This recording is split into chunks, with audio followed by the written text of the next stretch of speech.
It is MLK Day 2026. This is more than an appropriate time to reflect on what today is, why we recognize it, and what is our current status. So let's talk about it.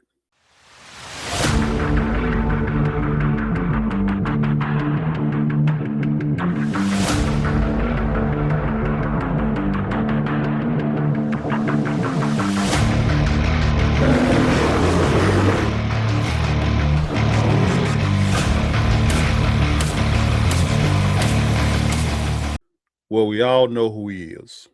MLK, the Reverend Doctor or Dr. Reverend Martin Luther King Jr., a prolific activist that is the key figure in the civil rights movement for Black folks.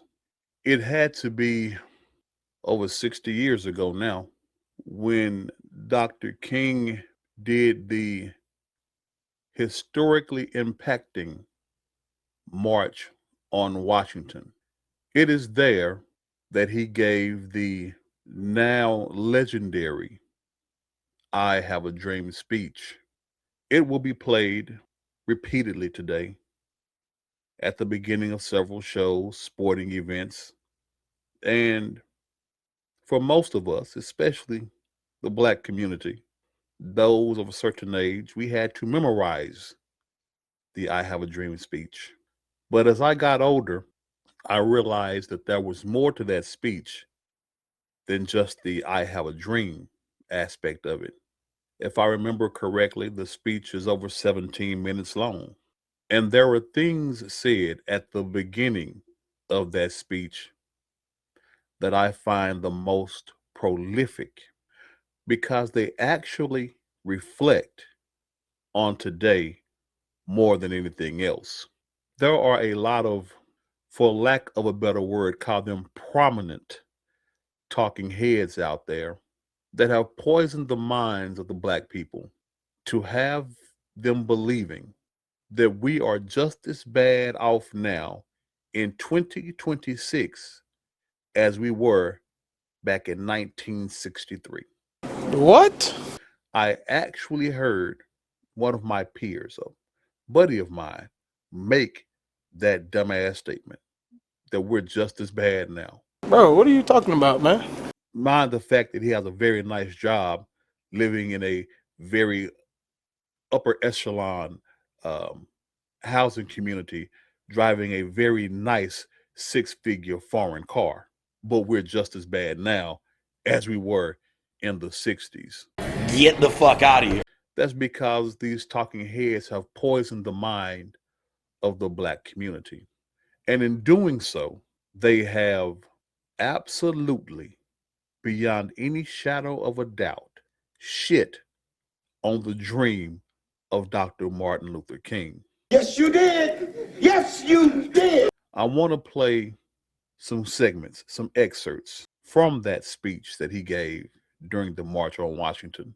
And I want to focus on them to show how the powers that be have shadow puppeted, controlled these Black talking heads to perpetuate the victimhood and the victimization of Black people in the 2020s.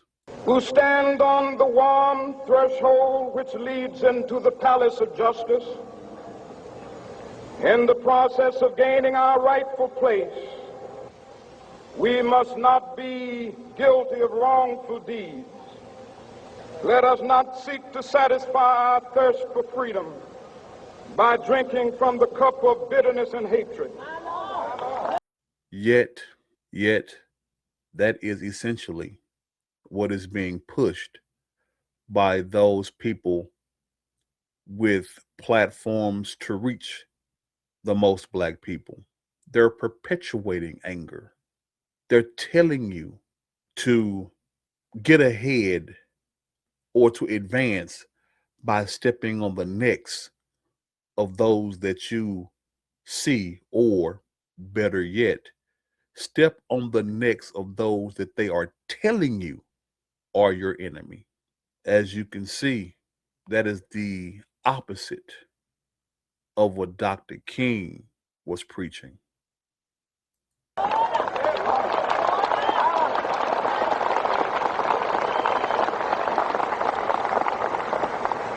We must forever conduct our struggle on the high plane of dignity and discipline.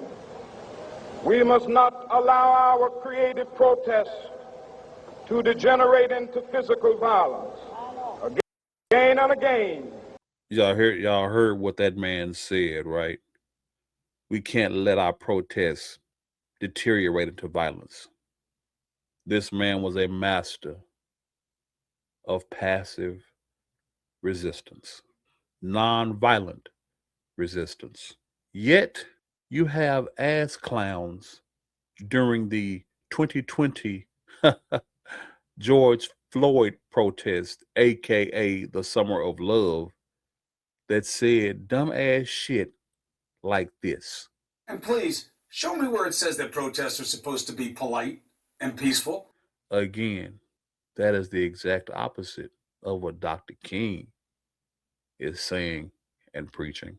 We must rise to the majestic heights of meeting physical force with soul force. The marvelous new militancy which has engulfed the Negro community must not lead us to a distrust of all white people. For many of our white brothers, as evidenced by their presence here today, have come to realize that their destiny is tied up with our destiny. I'll say amen to that. Don't hate all white people. Yet we have a lot of our black talking heads, people that some may consider leaders, preaching that the white man is the constant and ever-present, perpetual enemy. That white supremacy is the greatest thing to threaten not only the nation, but specifically the black community. Ignore the fact that, and I'm talking to my black people here, that if your house gets broken into, the likelihood of it being somebody black, you know what it is. But it's the white man that's the enemy. Whatever, dude.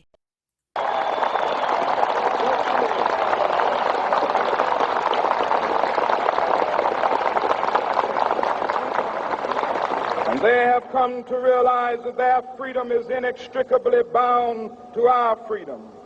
We cannot walk alone. And that is very important. During the 2020 Summer of Love, I don't think black people realized, and let me rephrase that. I don't think that ignorant niggas realize how their boorish, abhorrent, barbaric behavior turned what would be sympathetic and powerful allies into, at the very least, people that will now be inactive when it comes to fighting for the rights of black people when they are impeded upon, and at worst, turn those people that were not the enemy of the black people into direct opposition. Yeah, that's a good point. To sum that up, that asshat behavior during the Summer of Love created several white enemies. Congratulations, you played yourself. I have a dream that one day on the red hills of Georgia, the sons of former slaves and the sons of former slave owners will be able to sit down together at the table of brotherhood. I have a dream. He had a dream that even those related to the people that oppressed black folks and those that are born of the oppressed, that those families down the line would come together and be able to break bread and love one another as human beings. That's what Dr. King preached. And what do black people want now? reparations. You have no idea if your family were even slaves. Your family could have lived up north, but everybody that has pigmentation to their skin now wants to put their hand out and ask for reparations from people that may not have even had slaves. No. He's got a point. So much for that breaking bread with one another, right? I have a dream that my poor little children will one day live in a nation where they will not be judged by the color of their skin, but by the content of their character. I have a dream today. Well, isn't that exactly the opposite of where we are now? Mm-hmm. Because now black people, we want things based on the color of our skin. We want jobs and benefits and positions and perks and privileges based solely on the melanin in our skin. See, this is bullshit. Waiter, what can a black man do to get some water around here? Give the fucking guy some water. He's black. He's been through a lot. So I reflect upon this MLK Day, and I see how much we have lived opposite of Dr. King's dream. I see how we have taken that dream and spun it into a crazy delusion of white man is the enemy. I deserve this because I'm black. And on this MLK Day, how many people really, truly, and genuinely reflect on what he was trying to do? Also in that speech, he discussed things like segregation, where you no longer were forced to be treated differently because of the color of your skin, where you no longer had to go around back and eat with the dogs and drink out of a water hose because of the color of your skin. No. But now we are choosing to segregate ourselves. We have things like this. Black students want their own dorm room at a college. The very thing that Martin Luther King fought against, we are now advocating for. And these are things I reflect on this MLK Day. You know, one of the truest bits of entertainment came from a cartoon called The Boondocks, where in this particular episode, Martin Luther King did not die from an assassination. He was put into a coma, and he came out of that coma in the 2000s to see what his people had become. And let me play that for you, because I believe that if MLK saw these talking heads, if he heard today's music, if he saw those that black people consider leaders, I think this is exactly what he would say. Will you ignorant niggas please shut the hell up?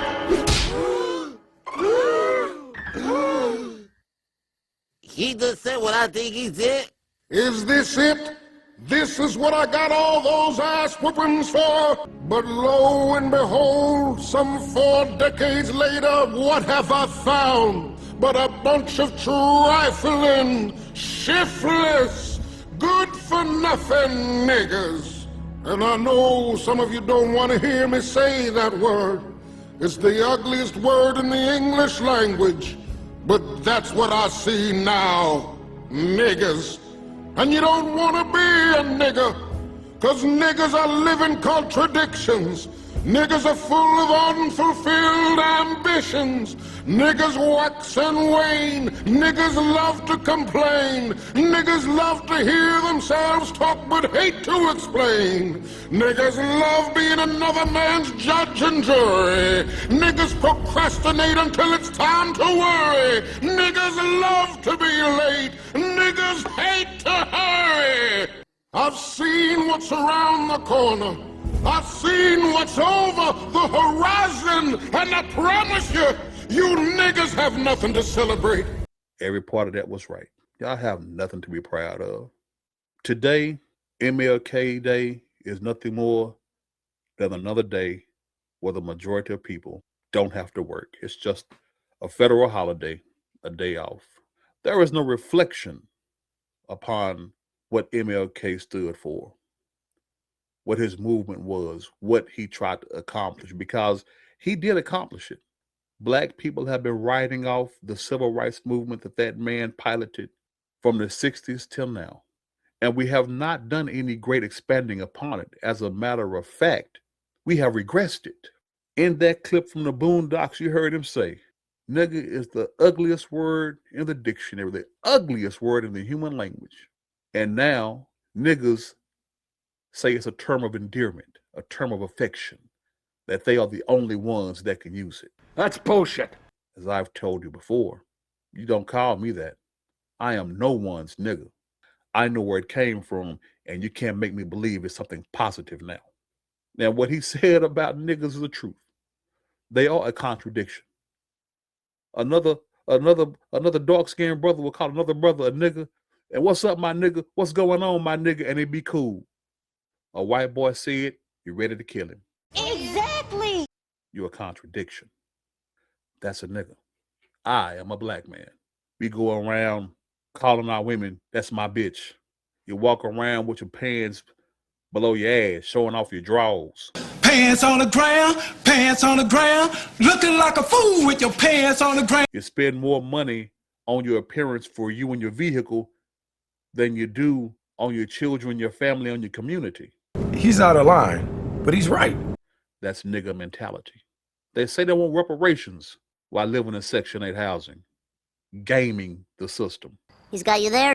On this MLK Day, I must sadly declare that the majority of black people, and for sure, all these niggas have turned that dream into a nightmare. Happy MLK Day. Well, that's all I got for you on this topic. If you like that, hit that like button. If you like it and want to hear more, click that subscribe button, push the notification bell, and you will be notified every single time I upload. Most importantly, I ask that you leave a comment. Share me out there, love me, hate me, agree or disagree. Let's get a conversation going, because that's the most important thing. I thank you for your time and reminding you this is your man, Big Brother Tucker, representing Free Mind Thinkers, telling you to always stand up, stand out, think differently. I'll holler.